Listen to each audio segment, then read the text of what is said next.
After 1985's The Color Purple, Steven Spielberg continued his growth as a filmmaker with 1987's World War II drama Empire of the Sun.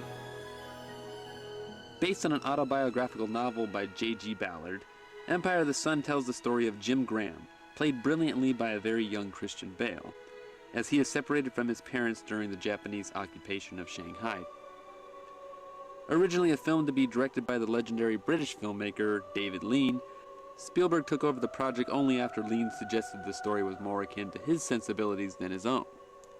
The film begins with Jim living quite the pampered life.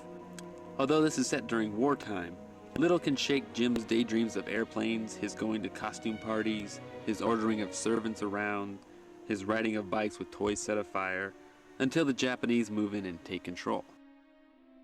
After living alone for a while and depleting all of his resources, Jim ends up meeting two American survivors, played by Joe Pantoliano and John Malkovich.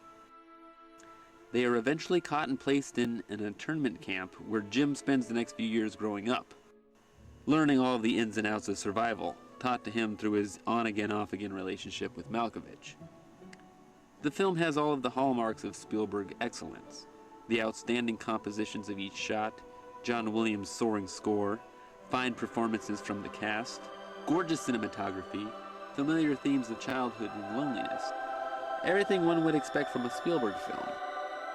However, the film failed to connect with audiences, and most reviews from critics were lukewarm at best.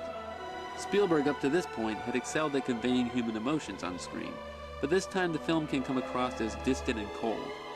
Perhaps it's because Jim isn't necessarily a likable little boy, despite his conditions, and therefore doesn't have the universal appeal of other Spielberg characters, such as Elliot from E.T.